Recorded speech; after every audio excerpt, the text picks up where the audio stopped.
Hello, my name is Brian Powers, and I'm an interviewer for the Veteran History Project, which is associated with the Library of Congress. And today is Tuesday, February 28th, 2012, and today we have the honor and privilege of interviewing Mr. Bill Welch. Welch? Welch. Welch is grape juice. And today we're going to talk about his time in the service and some other things too. So Bill, thanks for being part of today's interview. Okay. We usually start out by asking you, where were you born? Cincinnati, Ohio. And can you tell us about where you grew up in Cincinnati? Well, see, I was, I grew up downtown. It was my first, I lived downtown on 4th Street. And my next stop was Madisonville. Trying to recall now. My mother passed away when I was young, and my father my mother and father had been divorced, and my father had remarried. So he and his new wife were living in Madisonville.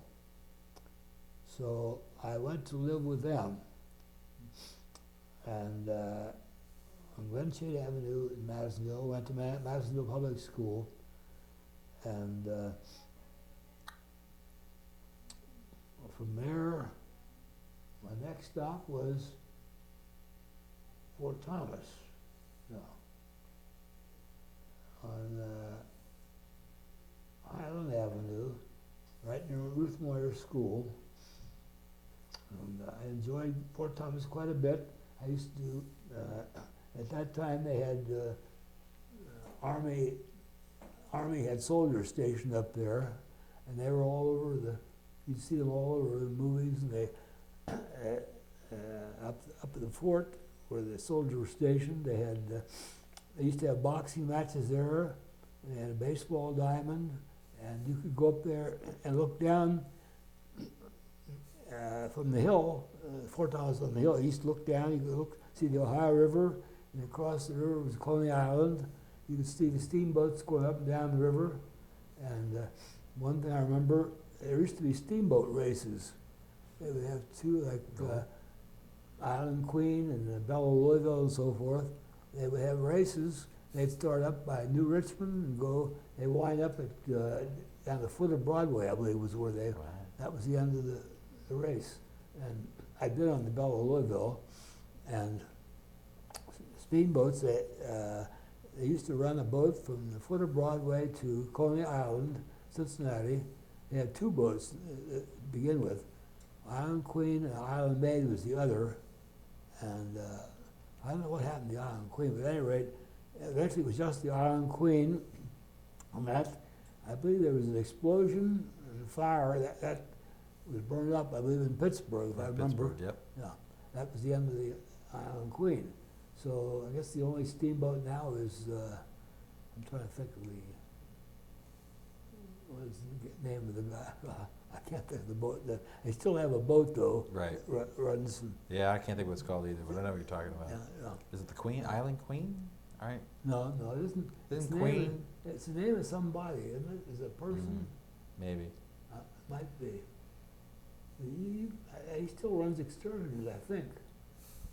I believe. I might be wrong on that. So, how long were you in Fort Thomas? Did you?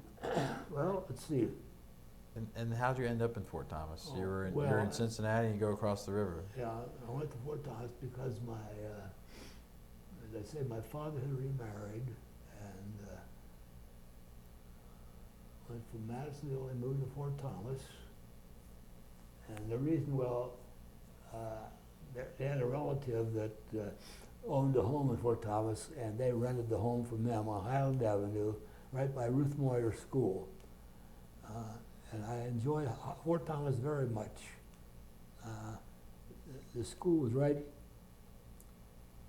our backyard went right, it was in the left field, you might say, the school. Mm-hmm. And we had a little dog by the name of Judy. I recall I was sitting out, way out left, there's a high school game going on there.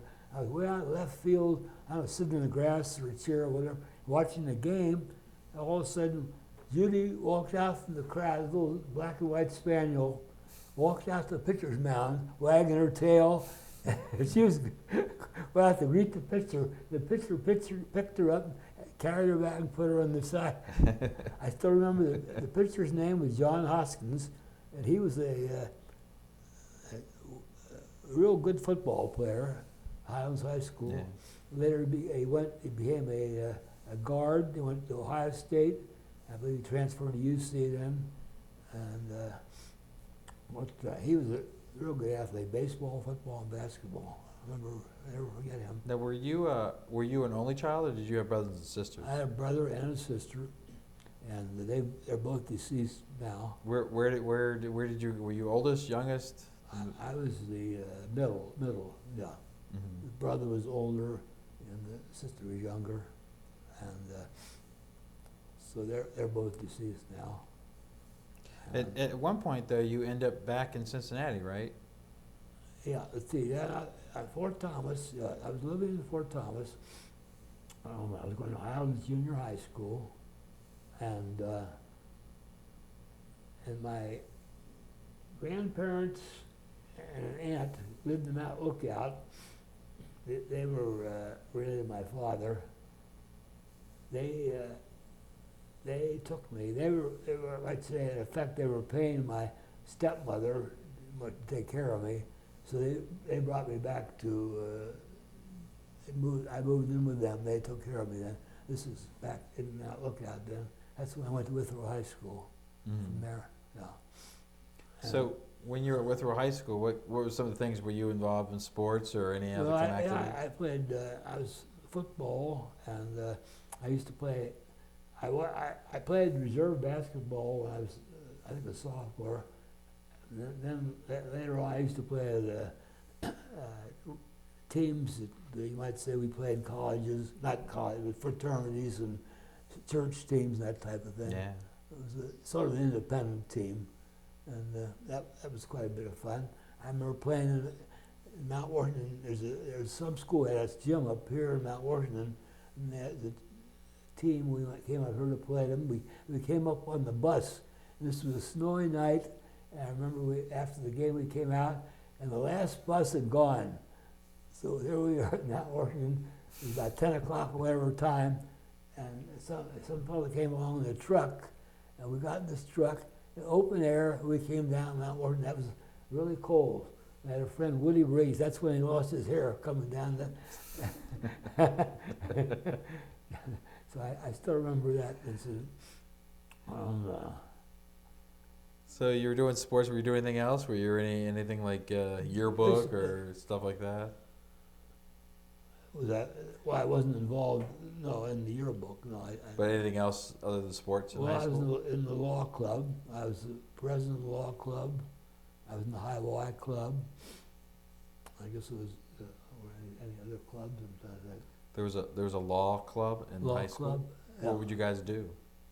Well, we studied commercial law pretty much. That was one of the classes was commercial law. Yeah, that was Mr. Ziegler was the teacher, and he had a club. When I was president of the club, we had quite a large club, girls and fellows. And I think they took about 4 pictures for the annual, and the one I was in, they showed 3 of the pictures. The one picture I was in, they didn't show. I said I didn't. You were the president, weren't you? Yeah, I was the president. I wasn't in their picture. So, what year did you graduate? 1936. Yeah. And after you graduated, what did you do? Did you go to college, or did you get a job? Or? I went to work. I went to the university, UC at night, and so I went to work at H.C. Heinz Company, 57 Varieties. Oh yeah. For the food products. Where were they in town? They were in Bridgeway Avenue in Avondale. Ran into Reading Road. So I worked there about, I suppose, about 4 years or so. And then I took a job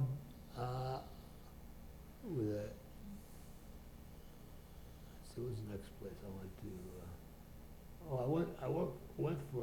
Went to work for a trucking company for about a month, I think it was, a short time. But I got a call from, I had applied, one place I had applied to was Coca-Cola, and later on they wrote to me and told me they had a job for me, but in the meantime I took another job, so I never found it. But so What were the jobs that you were doing at Heinz? Okay, I went to.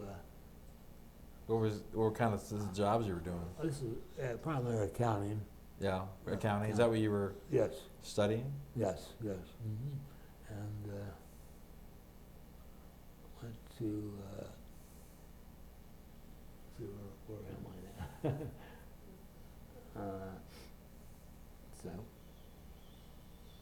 Well, you said you worked at Heinz for a couple of years. Heinz, yeah, HCI Heinz. And then you went somewhere else. 4 years. And I worked for a trucking company for about a month or so. And I had a job to go to, was it Chevrolet next? I'm trying to think. Heinz, Chevrolet. And I guess I went to Chevrolet Norwood on Smith Road, Chevrolet Norwood. And so you were still taking night classes? Yeah, yes, going to UC. And you were studying accounting. Accounting? Yeah. And I took the CPA exam. I took a couple of times, and I finally passed that. And let's see. Well, one of the questions. Go ahead. Oh, I was going to say. Then while I was at.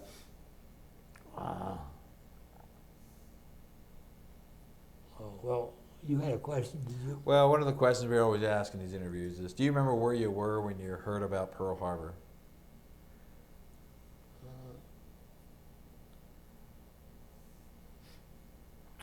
Let's see, 47, where was that?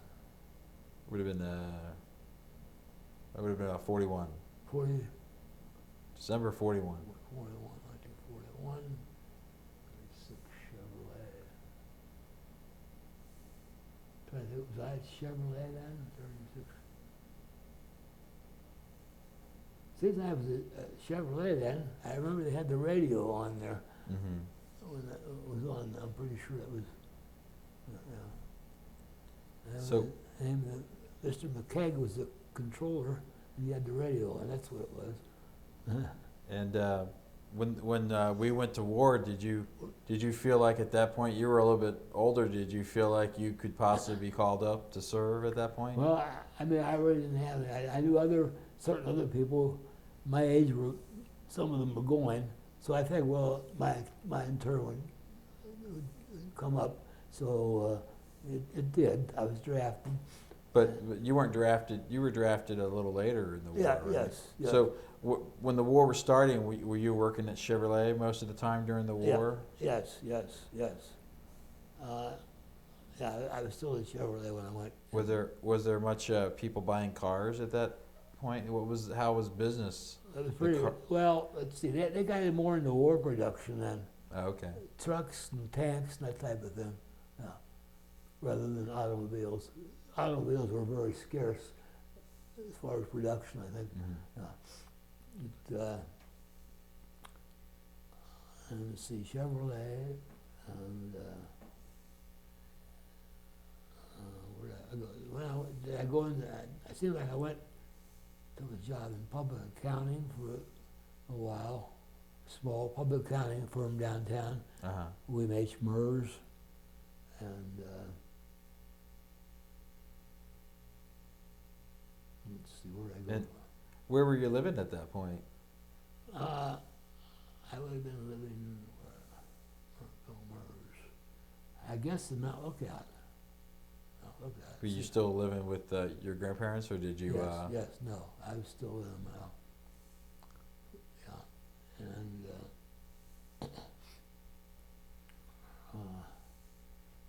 try to recollect these things. Well, so you get your letter. Do you remember the day you got the letter from the government? Your draft notice. Do you remember that day? No, except I was kind of expecting it all along. I don't recall exactly. And I wound up in Aberdeen, Maryland from. You joined the army, or you got drafted into the army. Yeah. So Right. where was the first place that you went? Well, of course, the first place was Fort Thomas. Why Fort Thomas? Well, that was where they took. That was like an induction center from this area. Fort Thomas. That was the nearest army military post, I guess. But Fort Thomas, and How long were you in Fort Thomas for that process? I'm not sure. In a matter of months, I know that. I'm not exactly sure. But I know I went to Aberdeen, Army Ordinance, yes. I don't know how I got. My aunt knew somebody who was in the Ordinance, some officer from the Ordinance, and somehow he gave some kind of order that I should go to Aberdeen, Maryland. Yeah. And that's how I wound up in Aberdeen, Maryland. And what were you doing there in Maryland? Well, I was always some type in office clerical work, pretty much. It was a training. First, it was basic training, Aberdeen. And the thing about Aberdeen, the first thing that struck me was how noisy it was. Because they had the Aberdeen Proving Ground where they tested ammunition. And you might be several miles away, but your buildings would be rattling, there's guns would be going off, you know. So you thought you were in the middle of the war already. So I was used to the noise. And between the trains and the guns going off, it was a pretty noisy place. But Aberdeen was nice. As I said, it wasn't too far from Baltimore. Used to be able to go to Washington, New York, and all. And the train went through there. You got there everywhere real fast.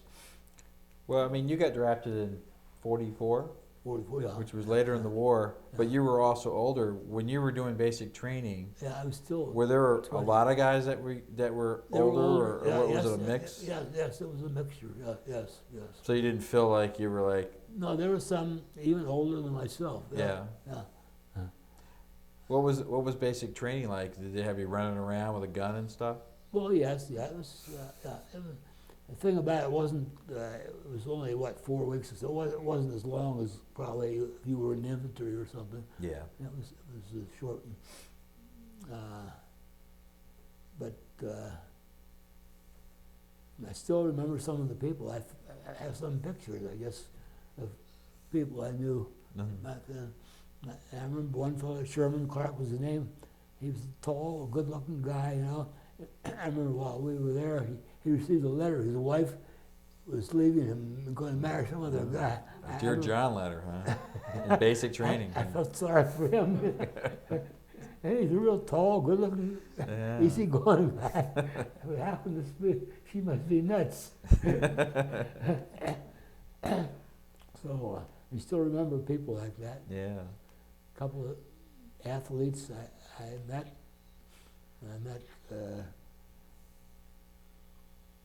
Was it one fella? Oh, guy used to play with the Reds. Ethan Allen was his name. He played with the outfielder for the Reds, and he went to UC. Ethan And he got Allen. drafted? Huh? He got drafted? I don't know. I'm not sure how. Oh, I was. I don't know, but he was the Reds. But when he was in college, he played football, baseball, basketball, track. He was in everything. Yeah. Yeah, he was quite an athlete. I have his picture there somewhere also. Well, how long were you in Maryland for training? Maryland. I guess I was there a couple of years. See, that was beyond basic training because I was assigned to a company there. Oh, okay. Yeah, right. 37. I'm trying to think. I still remember the first sergeant name was Dugan. And he had a dog with the name of Motley Dugan right there with him. Motley Dugan, Sergeant Dugan. Were you doing any accounting while you were? Well, not so much. Well, it was more or less. It was work. It wasn't exactly accounting. It was more duty rosters and things like that. Yeah. Signing jobs, and Did you eventually go overseas? Yes. So, Let's see, I'm trying to think, Aberdeen, I went to Fort Belvoir, Virginia then for a while. mhm, You know, that's the engineers, right, that's near Washington DC. right.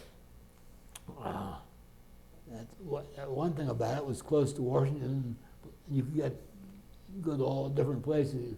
The train ran through there and that's another place you could get around pretty much. But, So where did you get sent overseas? well, let's see, from Fort Belvoir, then they sent me to Indian Gap, Pennsylvania, I guess. That's near, Gap, well, not too far from, well, I'm trying to think of the name of the city in Pennsylvania. Harrisonburg, maybe? What? Was it near Harrisonburg? Yeah, yes. Harrisburg, yes, that's right. Yes, Indian Gap. And then from there, I used to one city I enjoyed seeing and going to was Reading, Pennsylvania. Mm-hmm. Like on weekends and so forth. Pennsylvania Dutch country, you know. Yeah, I've been there. Yeah. I kind of like that place, Reading. And they had a baseball team. I remember probably owned by the Philadelphia Phillies, I guess. Yeah, I would say it's not far from Philly. Yeah. And, but the one thing about being places like that, you could get on the train or a bus or whatever, and get to New York and different large Washington and Yeah. Philadelphia, everywhere around. That was the one good thing about it. So that was a good part of it. But okay, then Aberdeen went to Fort Belvoir, the engineers, and then I guess from there I went overseas.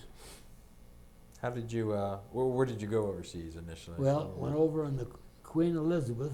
Really? That's and the You didn't go on a military, it was they carried military personnel. Really? Oh yeah, yes. And the thing about that, I remember about that, you could be on the deck and you could watch the boat would zigzag to avoid submarines. all right. That's the way they went over. Where did you leave out of? What port? Let's see, it was Indian Gap, and then Camp Kilmer, New Jersey. I think was where from there. I think that's the last place. And how long was the boat trip, the Queen Mary? About 5 days. I guess. It was a pretty fast trip. Yeah. Even with all that zigzagging? They didn't sit around. They moved fast. Yeah. And we went, so we passed Scotland and England. That's all I saw them. And Scotland, England, and France. And I saw France. do you remember what time period this was? This is in 45, I take it? Let's see, 44. I guess it was about 45. But early, I get the war with Germany was still going on at that point. Yes, that's right. Yeah, and I guess it was Le Havre, France. That's one place I remember. France, and went to Belgium, Germany. Where did you? Austria, Switzerland. Where did you end up hitting port at? When you got to Europe, when did you get off the boat? Where were you? Off the boat. Let's see, that would be France. Must have been what we hit first, Scotland or Ireland, I guess. We went through Scotland, Ireland, Mhm. England, and over to France, and to Belgium, and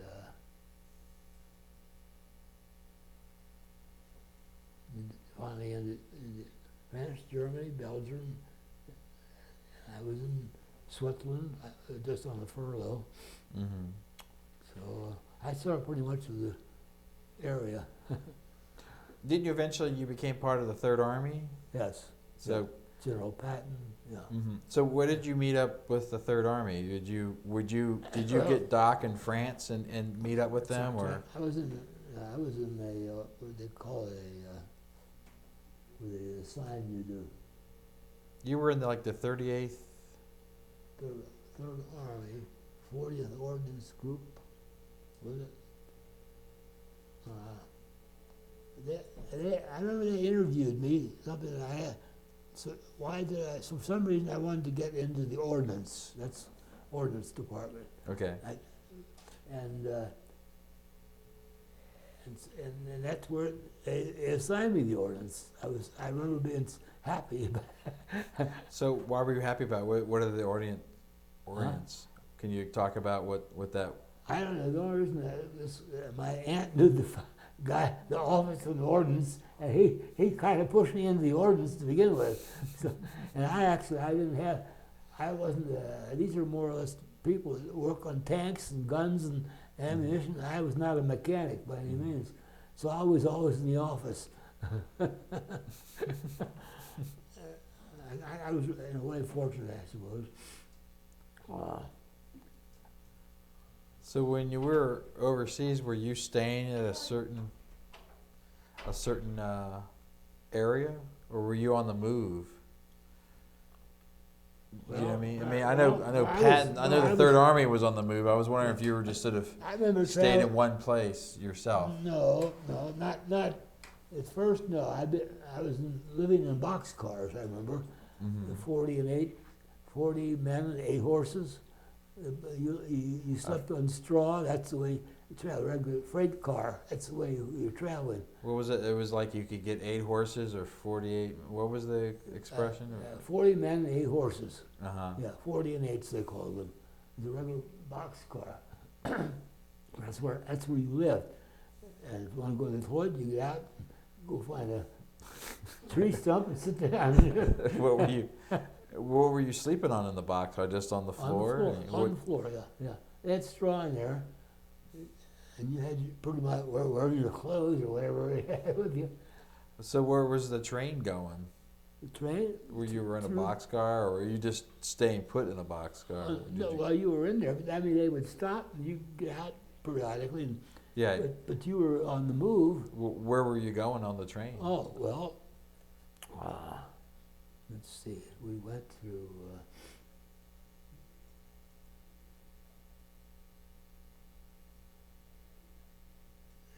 England.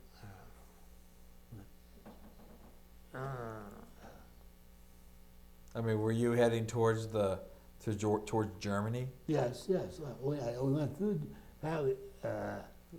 We were headed towards Germany. Yes, going through. Well, you had to go through France to get there. England, Ireland. Were you part of the Battle of the Bulge thing going on? No. Let's see. Where was I when the Battle of the Bulge took place?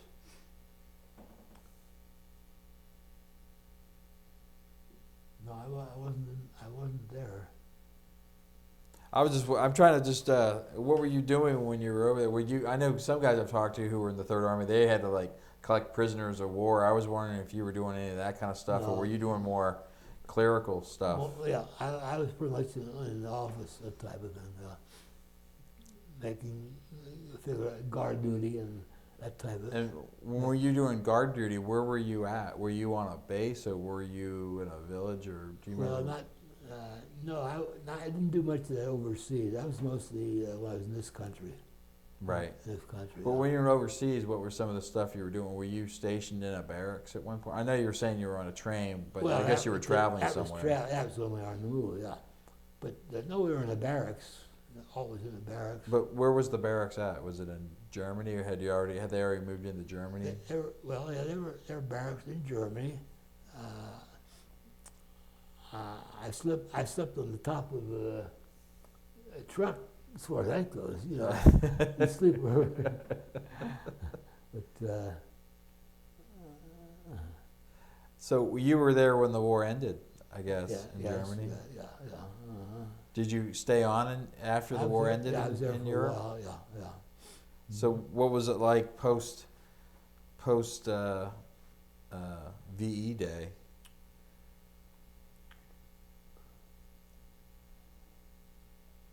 Let's see. I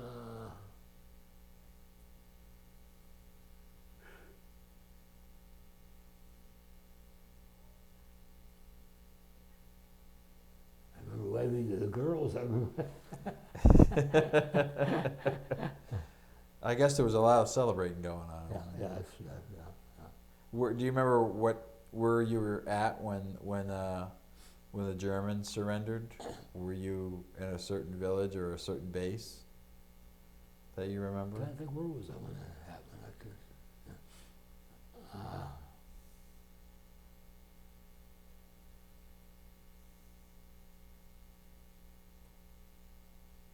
I must have been. Was I?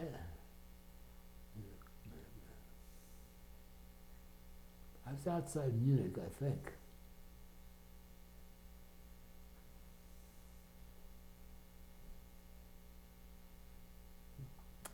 Well, do you remember what you did? Did you go out, have a night on the town, or did you have to keep working?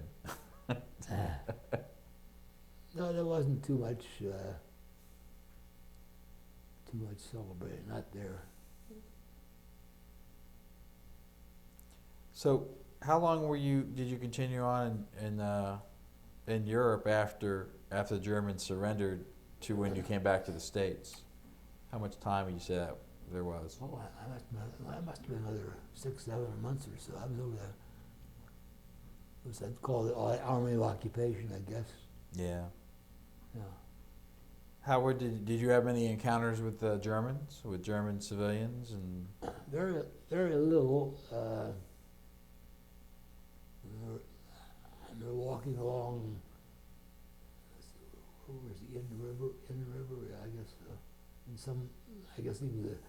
He was a former German. He was asking. He stopped me. He could speak English. He was asking me something about. That was near downtown Munich, I guess. Mm-hmm. Well, he asked me. Oh, he wanted to know about the Inn River. He wanted to know how he got across. I said, well, I don't know. I said, the bridge is down, has been destroyed, so you'll have to get some kind of a boat, I would assume. Mm-hmm. And he went on his way.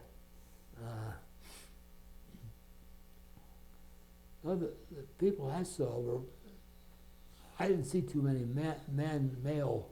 I didn't have much more contact with the male. A few women. They were friendly. They'd wave and Yeah. stuff. Did you get to And see? you go in, a few of them, they'd invite you in their homes. You know, the first thing they do is bring out the ashtray. Yeah. They wanted the cigarette, tobacco. That's the first thing they do, bring out ashtrays wherever. Did you get to see much like in Munich, since you were kind of nearby? Did you get to see much of that city? No, well, fairly much. Yeah, yes. I was stationed close by there. I mean, right outside. I mean, I can go in town. I remember going into town around at night. You walk around. There'd be buildings. Every once in a while, you'd hear a building collapsing. You know, from they'd had air raids before then. Yeah, I was wondering how bad the damage was in Munich. Yeah, well, it was certain spots they hit pretty good. Yeah.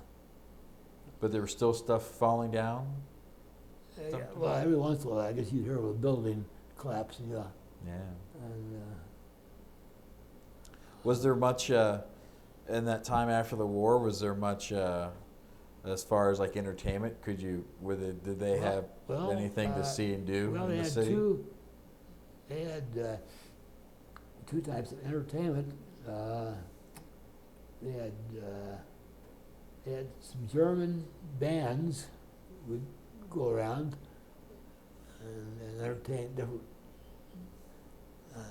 like in the mess hall or wherever they put. Yeah. And then they also would have sometimes there'd be an American group be traveling. Trying to think, trying to think of the name of the one guy one orchestra leader was over there with his group, Like touring. like the USO kind of stuff? Yes, that type of thing, yes. I can't think of the name of the guy. But, they had quite a bit of entertainment. They had, and they had, I remember,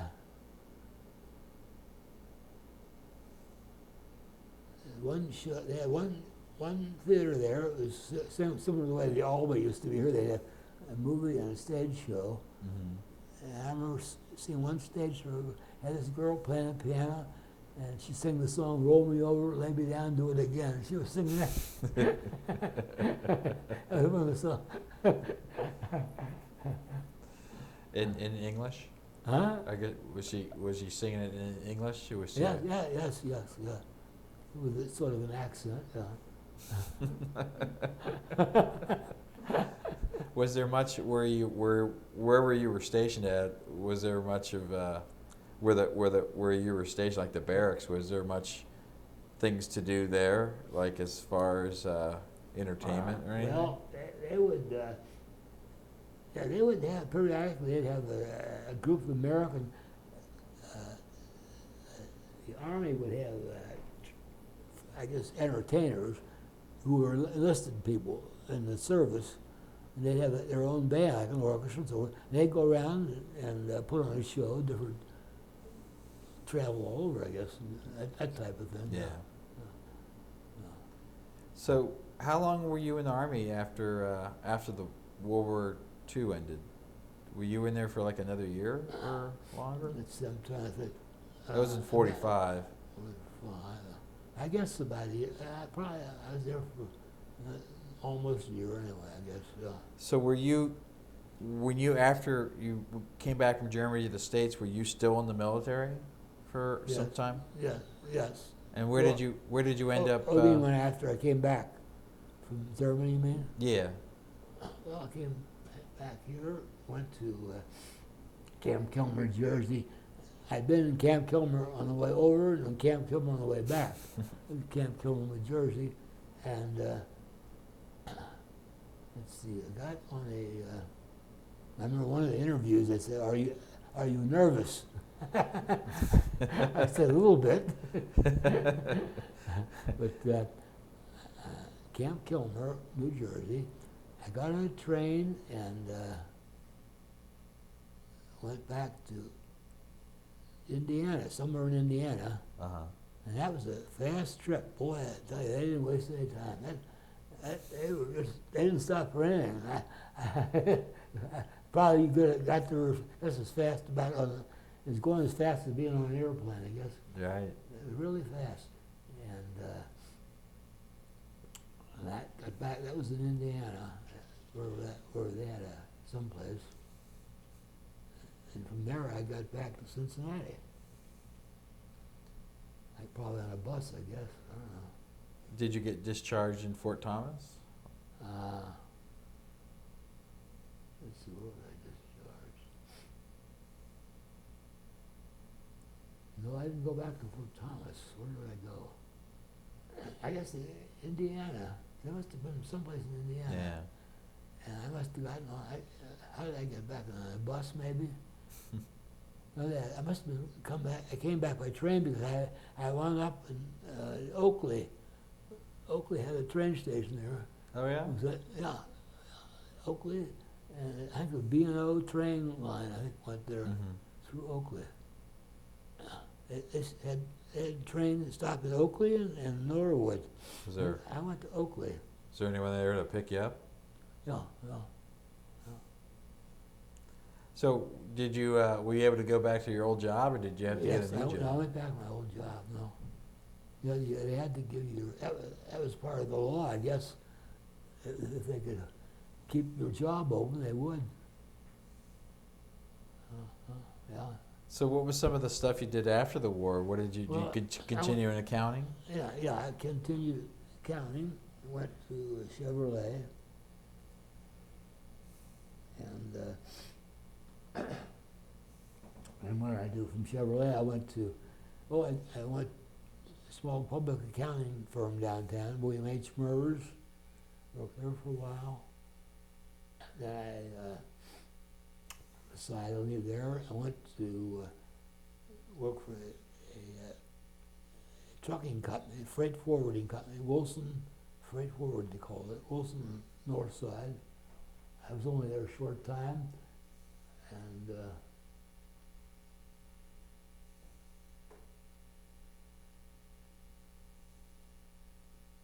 how did I find I wound up with freight forwarding?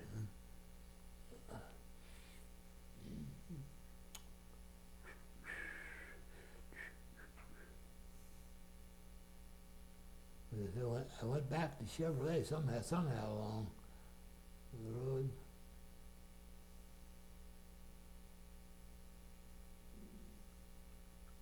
But you stuck with accounting? Was Yeah, that pretty yeah, much yes, your... yes. Yeah. So where did you end up living when you came back to Cincinnati? Let's see.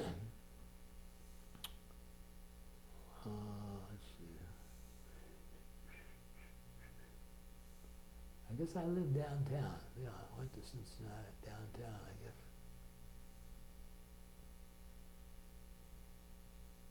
I mean, is that where you lived? Did you continue to live downtown Yeah, pretty yes, much? yeah, that's right, yes. On 4th Street. Is that where you lived, like through the 50s and stuff? And Yeah, 405 Broadway, Lytle Tower, yeah. oh, why down there? You just like downtown? I suppose so. You wanted to be where all the theaters were and stuff? It's close to the ballpark, and you know, more going on, I guess. I could, and I had worked down there and so forth. You know, knew some people. That's, So when did you retire from accounting, or that's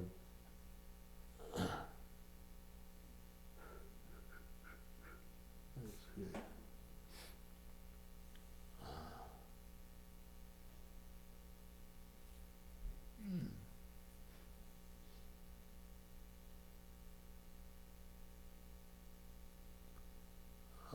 I kind of lost track now where I am.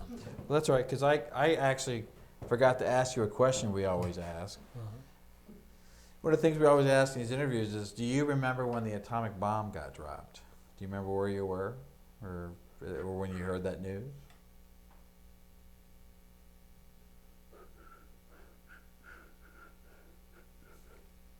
No, I can't answer that offhand. Yeah. I have to figure that out.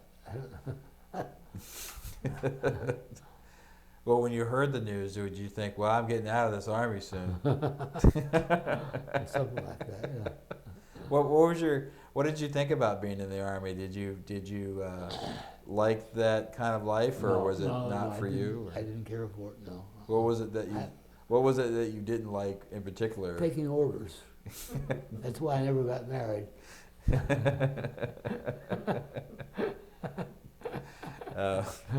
And getting up early too? I make my own, I make up my own mind. Yeah. I don't like to be told what to do. You get that in the army. You can stay in the army if you want to take orders.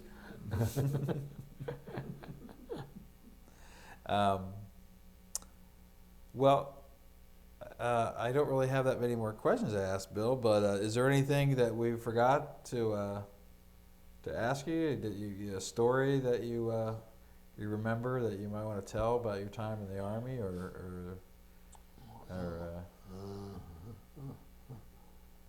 well, while you think about that, I guess I should ask you. At one point after the war, I think you were in Chicago. You ran into a guy from Fort Thomas that you remembered from Fort Thomas. Al Morgan, yeah. Can you talk about who that guy was? Oh, that was Al Morgan, who was, I knew from Fort Thomas. I know him from Highland High School. I was in junior high.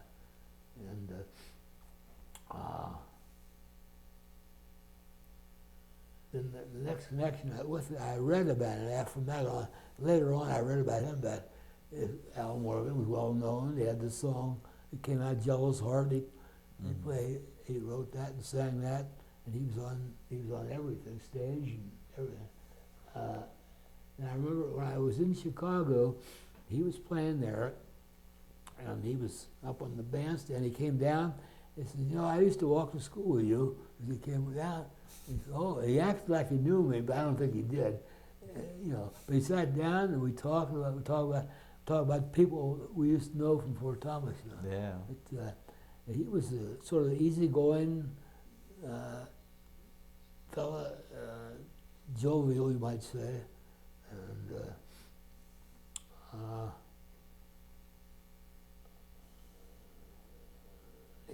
I don't think he knew.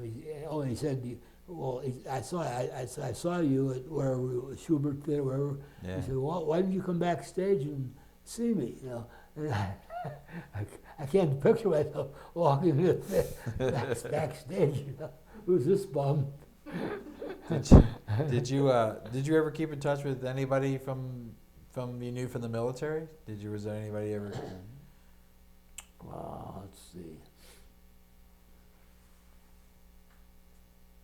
Seems like I did write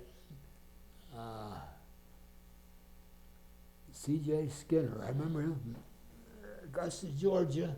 He loaned me $60 somewhere along the line, and I remember sending that to him, and I remember writing to him, and who else? Another fellow in Brooklyn, New York. He had an Italian name. We used to call him Sammy. That wasn't his name. Mm-hmm. Started with an I. And I went to see. He lived in Brooklyn, and I remember visiting him. He and his wife, I should say. And he lived not far from Coney Island, in that area. Mm-hmm.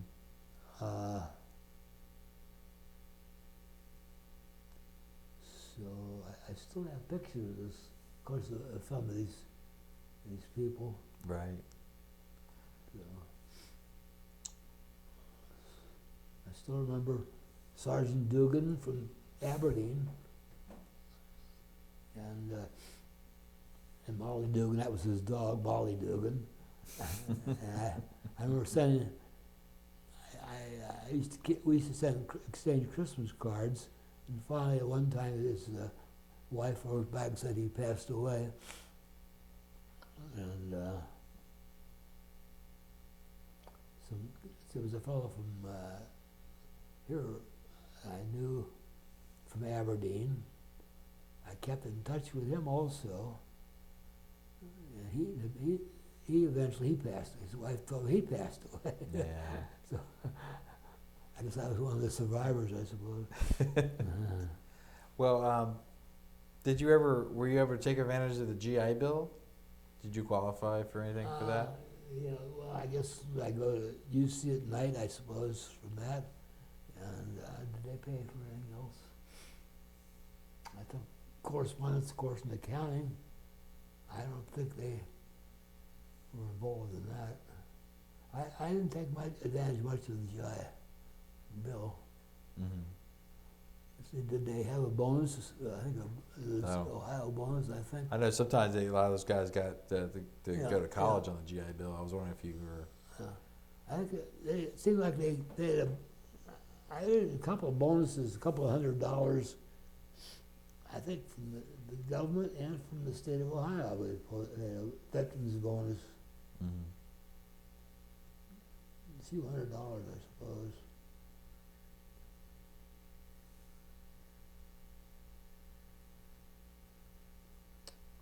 Well, can you think of any final thoughts about World War II or the Army that you want to say?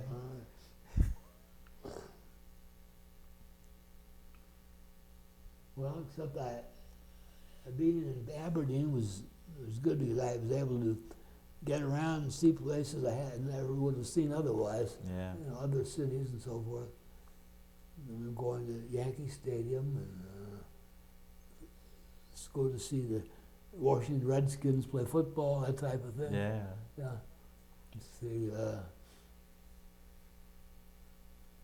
and of course Aberdeen had a baseball, basketball team. They played some of the pretty good basketball teams would come in and play exhibition games here. You just wonder what happened to a lot of these people we used to know, Yeah. where they're going now, I'm sure. Well, all right. Well, Bill, I want to thank you so much for coming down and sharing some Oh, memories and Okay. your experience and stuff. So, okay, well, enjoyed your All right. visit. all right. Nice to see you. Thank you, Bill.